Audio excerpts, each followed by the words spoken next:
Guido Rodriguez is officially a West Ham player. West Ham's sixth signing of the transfer window now, which is crazy. You know, they've been rolling through Somerville, Fulkirk, and now Guido Rodriguez has signed on a free transfer after he was at Real Betis for the last 4 seasons.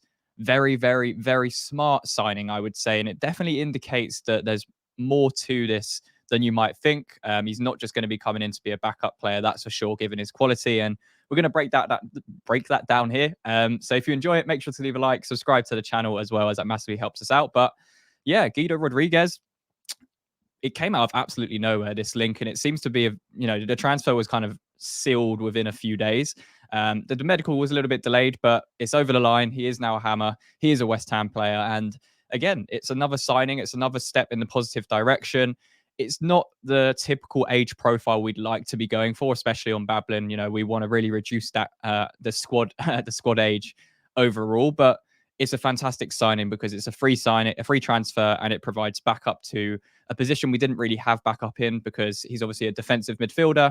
So if Edson Alvarez is suspended or injured, he can come in and play that sixth role. That's his natural game. But again, as well, we've often missed that industrial physical unit to play alongside Alvarez that is also a ball player.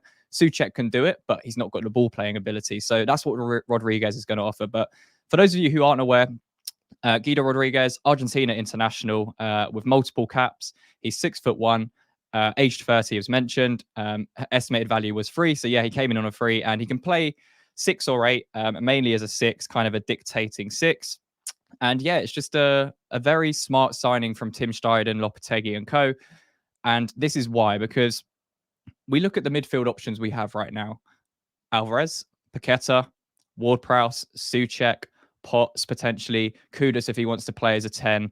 So when you look at the defensive cover, you would either have to play Souček as a 6, who, to be honest, could well be out of West Ham before the end of the transfer window. I don't think Lopetegui particularly likes the style of Souček, which we've spoke about in other videos. And again, I don't disagree with it. I think he'd struggle to fit into this system.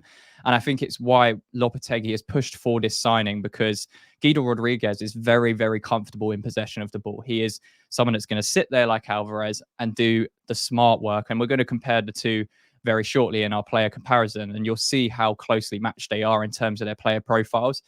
But it just offers a physical unit like Souček. So he's got the physicality of Souček, but the ball playing is just a different level. He's a different tier above. So again, playing in La Liga for the last 4 seasons, he was fantastic for Real Betis. And now at 30 years old, still plenty of room to play. You know, still a good 2 or 3 years at least out of him as well. So on a free signing, I'm very, very happy with it. I think there needs to be more, but in terms of the finances behind this deal, I think it's a very smart signing from the club. And again, you'll be able to see the breakdown of his stats from last season when you're comparing him to other midfielders. And you can see here where his strengths lie. You know, you look at the very bottom of this percentile chart, successful defensive actions, you know, the 94th percentile with averaging 11 per game. Defensive duels 1 per 90. He's winning 85% per 90. He's winning just over half of those defensive duels as well, which is a very, well, it's slightly above the average there, you can see. Aerial duels 1 as well. You can see his percentage. He's winning 2 per game, and he's in the 93rd percentile. So aerially, again, bringing that physicality into the midfield. And interceptions, you see those interceptions per 90 and PADJ interceptions. So effectively, he is making some very, very high quality interceptions. And you can see his heat map on the left. He kind of operates as that defensive midfielder, often kind of coming over to the right-hand side, because that's how Real Betis played. He was kind of on that right-hand side of the midfield, but as a defensive unit. And again, you see the middle stats here around his passing. So passes per 90, he's above average. Accurate passes, above. Forward passes to the final third, he's well above average across, when you're comparing him to other European midfielders. So one thing, again, he's not going to be massively doing is dribbling with the ball. You know, you see there at the top, about 6 or 7 down, dribbles per 90. He's in the 13th percentile. You know, he averages less than 1 dribble per 90. But he's pretty successful when he does that as well. But again, ignore that line. But he's not someone that's going to be a massive goal threat. He's not someone that's going to be, creating, being a Paqueta. No way is he going to be that player next to Alvarez. But it's just defensive solidity. Say we're away at a tough place like Anfield or Etihad, Emirates, these places where it's notoriously difficult to go.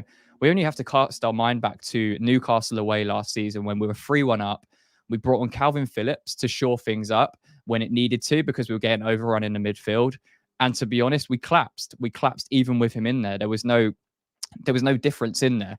If we had Guido Rodriguez to bring on in that situation, it would have been a massive, massive difference in terms of defensive solidity, someone there to sit next to Alvarez and intercept the ball, and also press resistant as well, and can play the smart passes when need to. So this is a very, very good signing for West Ham. Make no mistake about this. This could be one of the most probably underappreciated signings of this transfer window because of the likes of Somerville, the likes of Fulkrug. Obviously, Kilman's come in on a big fee. Gilherme's an exciting signing. Fotheringham's an amazing signing. But, you know, Guido Rodriguez coming in on a free transfer, I think it's a fantastic move from the football club. And this video is sponsored by Emotive. Emotive provide cutting-edge digital services, solutions, and training to companies and businesses of all sizes. Emotive have worked with some fantastic brands in the past, as you can see behind me, the likes of Apple, Google, Tesco, and of course, Babylon Irons. Emotive offer 4 key services, the first being digital solutions, the second being professional training and coaching, the third being fractional experts, and the fourth being AI readiness. We're going to be working with Emotive on our channel to improve how we showcase the data to you guys in our breakdown videos and data analysis videos. If you want to find out more information about how Emotive can work with you, make sure to scan the QR code now, which will take you to emotivetouch.com, where you can find out more details about the company, and the link will be in the description. A massive thank you to Emotive once again for sponsoring this video, and let's get back to it. You can see here how he compares to Alvarez. This was taken from last season's data. Again, you can see the similarities with how they play and where their strengths are.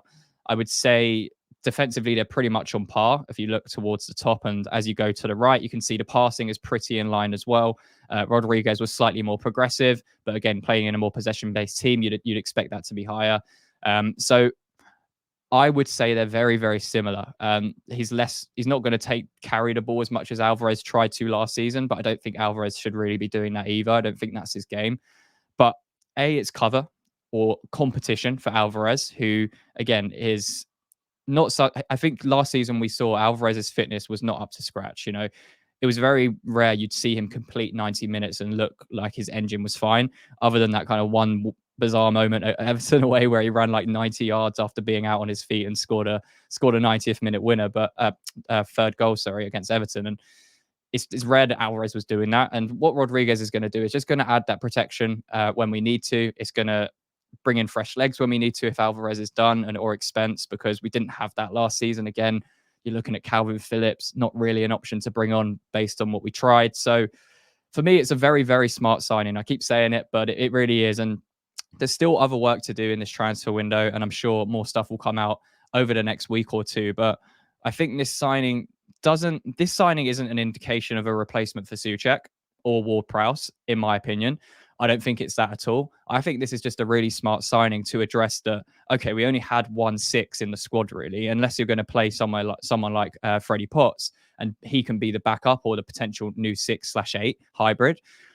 I don't think Lopetegui necessarily is at the point where, because he's only come in, 2 or 3 months ago, does he have that full trust in putting that into Potts and the expectation that would come with that? I'm not so sure. So again, this isn't a signing we've spent 15, 20 million on. We've spent nothing on it other than, the wages and the signing on fee. It's been a really, really smart signing from West Ham. And again, I mentioned at the beginning, I think this is going to go under the radar a lot from the West Ham fan base this season. And people will be surprised how good he is technically as well as defensively. Don't expect him to be carrying the ball miles like Declan Rice was during the later stages of his West Ham career. Not that type of 6 at all. He will sit there. He will be the disruptor, and he will keep things ticking along because of his technical ability and the way he's adapted his game in the last 4 years since being at Real Betis. It's molded him into a much better technical player before, when he was in, I think he was in South America before that. So yeah, this Argentinian international in Rodriguez is a very, very smart signing from West Ham.